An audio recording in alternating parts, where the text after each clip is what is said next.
बराबर की जो ताकत है ठीक उसी तरीके से है जैसे सर्कस में हाथी को खूंटे में बांध दिया जाता है, उसे अपनी ताकत का एहसास नहीं। ये वो ताकत है, जिस दिन आपने ये ताकत को समझ लिया उस दिन आप सब समझ जाओगे। अब हो क्या रहा है देश के अंदर, सारी उल्टी गंगा बह रही है। अब इस उल्टी गंगा को सीधी करने का काम हमें नहीं करना, हमें जो ये उल्टी गंगा बह रही है ना, हमें इसके साथ अपनों को बदलना पड़ेगा। और बदलेगा लोग कैसे, आपने देखे होंगे, आप लोगों का एक्सपीरियंस भी होगा, और खासकर मेरे बड़े बुजुर्गों का भी बहुत अच्छा एक्सपीरियंस होगा। वो अच्छे अच्छे युवा लोगों को देखते हैं, लोग बाग क्या करते हैं कि हमारे लोगों को खत्म करने के लिए नशे की जड़ में धकेल देते हैं। वो शराब पीते हैं, नशा करते हैं, गांजा स्मैक आदि का सेवन करते हैं और खराब हो जाते हैं, बर्बाद हो जाते हैं। उनका पूरा परिवार बर्बाद हो जाता है, जुआ खेलते हैं, फिर वे कर्जवान बन जाते हैं, पूरा का पूरा परिवार कर्जवान हो जाता है, पीढ़ी दर पीढ़ी कर्जवान हो जाती है। ये उनका एक मास्टरमाइंड प्लान है, इसको हमें तोड़ना पड़ेगा। उन्होंने बनाया हुआ है, सारा खेल डर का है, ना मैं किसी जाति का विरोधी, ना मैं किसी धर्म का विरोधी, लेकिन बात करता हूं जायज जो आपके दिल को छू जाएगी। आप इनके डर की राजनीति को समझिए। अगर डर की राजनीति आपने समझ ली तो आपके समझ में आ जाएगा कि एक स्मोकिंग धूम्रपान करने वाला व्यक्ति, दारू पीने वाला व्यक्ति 4 दिन बाद ये कहता है भाई मैंने दारू छोड़ दी, 10 दिन बाद मेरे वो आदमी नाली में पड़ा हुआ है। जो सच्चाई है, जो सच्चाई, जो नशा है, ये डर है, ये नशा है, उन्होंने हावी कर रखा है। फलाना बुरा मान जाएगा, फलाना बुरा मान जाएगा, ये हो जाएगा, चाहे वो राजनीतिक लोग हो, चाहे वो लोग हो जिन्हें आप हाथ जोड़ करके जिनकी पूजा करते हो, कोई भी लोग हो इसमें हो सकते हैं। तो ये सारा खेल डर का है। अगर आपने अपने अंदर प्रण कर लिया, आपने ठान लिया कि आपको बदलाव करना है, तो मान्यवर साहब काशीराम जी ने बदलाव करने का नारा दिया था, व्यवस्था परिवर्तन का नारा दिया था। वही व्यवस्था परिवर्तन हमें करना है, छोटे से लेकर के बड़े तक।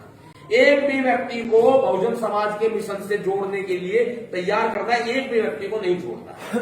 वही हमारे महापुरुषों का मिशन है। और एक एक साथी ने आपको सारी बातें बताई है, बिल्कुल खोल के बताइए, पूरी बातें बताइए, वो बातें समझने और सोचने के लायक है। ये नहीं है कि आज हमने यहां सीख ली, आज मैं आपके सामने कह के चला जाऊंगा, कल कोई और साथी आपके सामने कहने के लिए आएगा, बता के जाएगा, लेकिन उसको अपने दिल में उतारना पड़ेगा, अपने दिमाग में उतारना पड़ेगा। आपको पता है हमारे ऊपर केस लगते हैं, हम डायरेक्ट सीधे टक्कर लेते हैं। केस लगवाने के लिए मुझे अकेला छोड़ दो, केस में अपने ऊपर लगवा कराऊंगा, लेकिन समाज में बदलाव करके दिखाऊंगा। सरकारों से सीधी टक्कर लेना आसान नहीं है। हम लोग सुबह 8 बजे, 7 बजे, 6 बजे सुबह की बात बता रहा हूं, अपने रजाई में सो रहे होते हैं, गुलाटियां मार रहे होते हैं, और आरएसएस के लोग क्या करते हैं, सुबह 4 बजे पार्क में पहुंच जाते हैं और पार्क में उनकी कैडर लगते हैं। चलते चलते वो कैडर लगाते हैं, उनसे कुछ सीखने को मिलता है, सीखना चाहिए। आप उनसे भी सीखे, दुश्मनों से भी सीखे।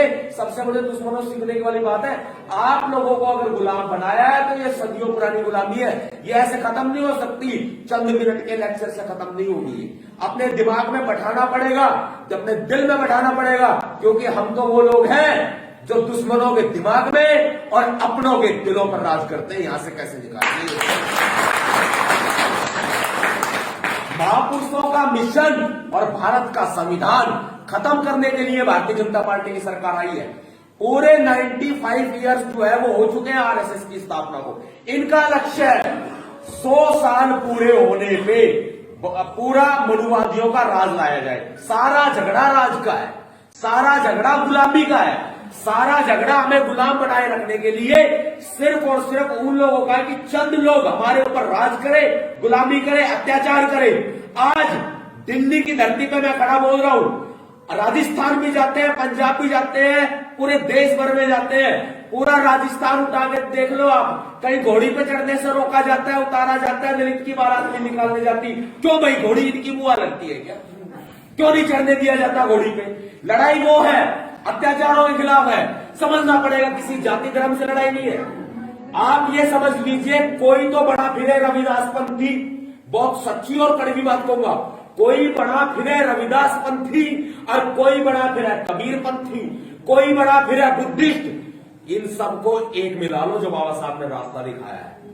बहुजन समाज को एक करने का जो रास्ता इन्होंने दिखाया, इन सबको एक मिला लो। बुद्धिस्ट, रविदास पंथी, कबीर पंथी, इन सबको मिलकर बनता है बहुजन। बुद्धिस्ट का रास्ता बाबा साहब ने दिखाया।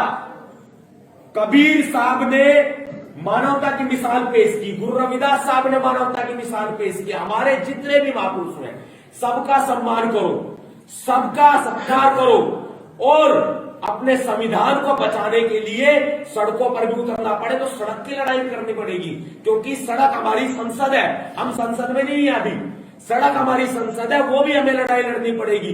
पूरा हरियाणा, पूरा राजस्थान, पूरा पंजाब, पूरा यूपी, पूरा देश आज युवाओं की ललकार भी मांगता है, युवाओं से बदलाव भी मांगता है, क्योंकि हो ना हो इन मनुवादियों का आतंक बहुत हो चुका। अब लोकतंत्र बदलाव मांगता है। यह बदलाव आपको लोकतंत्र का लाना पड़ेगा, इस बदलाव को करना पड़ेगा और ये शुरुआत करनी पड़ेगी। वो भी किससे? गांव गांव, घर घर, हर घर को भेजकर, हर घर अम्बेडकर ले जाने पड़ेंगे। जो ये किताबें हैं इनको पढ़ना पड़ेगा, पढ़ाना पड़ेगा। शिक्षा का रास्ता जो बाबा साहब अम्बेडकर जी ने दिखाया, उस रास्ते पर चलना पड़ेगा। संगठित होने का रास्ता दिखाया, संगठित होने की तरफ चलना पड़ेगा। संघर्ष करने का रास्ता दिखाया, संघर्ष करने की तरफ हमें चलना पड़ेगा। जब शिक्षा, संगठन और संघर्ष तीनों मिल करके एक और करके काम करेंगे ना, उसके बाद बहुजन समाज इस देश पर राज करेगा। भारत देश हमारा देश है, इनका नहीं है। सम्मान सबका है, हर जाति का, हर धर्म का है, लेकिन गुलामी बर्दाश्त नहीं करेंगे। गुलामी बर्दाश्त नहीं हो सकती। अगर हरियाणा मेरी जन्मभूमि है, यूपी मेरी कर्म भूमि है, राजस्थान मेरी युद्ध भूमि है, पंजाब मेरी क्रांति भूमि है, तो दिल्ली मेरी शिक्षा भूमि है।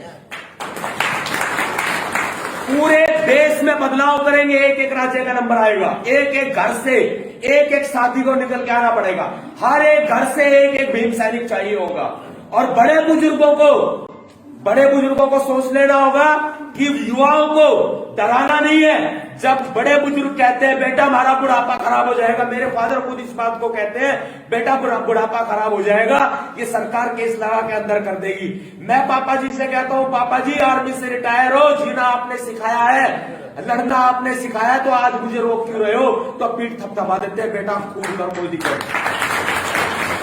ऐसे हर एक बुजुर्ग को बनना पड़ेगा। जब माँ अपनी झोली फैला लेती है, आंचल फैला लेती है, बेटा मेरी कोख की लाज रखना, गलत मत करना, अच्छा करना, समाज के लिए करना, देश के लिए करना।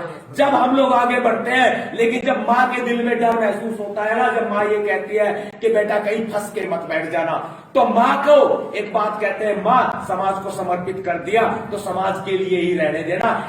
इस बेटे की एक माँ नहीं, करोड़ों माँ हो चुकी है। अब वही करना पड़ेगा। हर एक माँ को आशीर्वाद देकर के अपने बेटों को घर से बाहर निकालना पड़ेगा।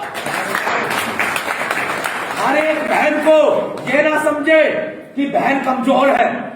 हर एक बहन को अपने आत्मसम्मान की रक्षा के लिए, अपने स्वाभिमान की रक्षा के लिए हर एक बहन को जरूरत पड़ी तो फूलन देवी भी बनना पड़ेगा।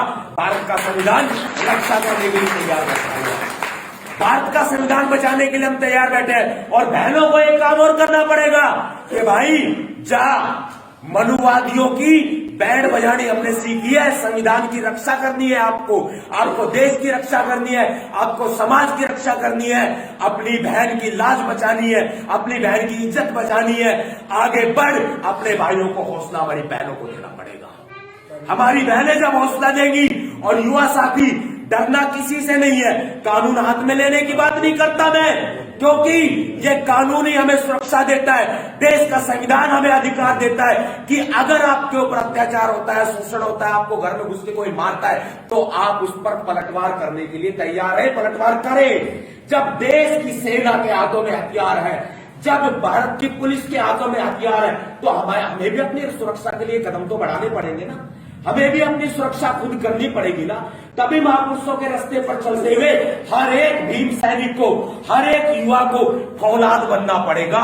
हर एक युवा को मैदान में उतरना पड़ेगा, वरना सोते तो मुर्दे भी हैं। मुझे भरोसा है कि ये मेरा समाज सोया हुआ नहीं है, ये समाज जागा हुआ है। बस फर्क सिर्फ इतना है, जब कोई घटना होती है ना, जब कोई घटना होती है तो उसके बाद ऐसे उबलते हैं जैसे दूध में उबाल आता है, और ऐसे बैठ जाते हैं जैसे गुब्बारा फूट जाता है। हमें ये नहीं करना, हमें हर तरीके से अपने समाज के लिए जब भी कोई अत्याचार हो, शोषण हो, तभी नहीं, हर एक दिन, हर एक घंटा समय निकालो और समाज के लिए हमें समय देना पड़ेगा। एक एक बच्चे को हमें भीम सैनिक तैयार खड़ा करना पड़ेगा, चाहे वो बाबा साहब के बुद्धिज्म का रास्ता हो, चाहे हमारे कबीर साहब का रास्ता हो, चाहे गुरु रविदास जी का रास्ता हो, लेकिन सिर्फ बाबा साहब अम्बेडकर जी ने जो मिशन बता दिया, गुलामी का रास्ता ये जंजीरें अगर तोड़नी है तो सारी जातियों का मिला करके एक बहुजन को स्थापित करना पड़ेगा। जय भीम, जय भारत, मीरा सलाम, जय संविधान, बहुजन समाज जिंदाबाद, भीम सेना जिंदाबाद। अगर आप चाहते हैं गरीब हर वंचित इंसान की आवाज आप तक पहुंचे तो हमारे चैनल को सब्सक्राइब करें और बेल आइकन का बटन दबाना ना भूलें। देखते रहिए बहुजन न्यूज।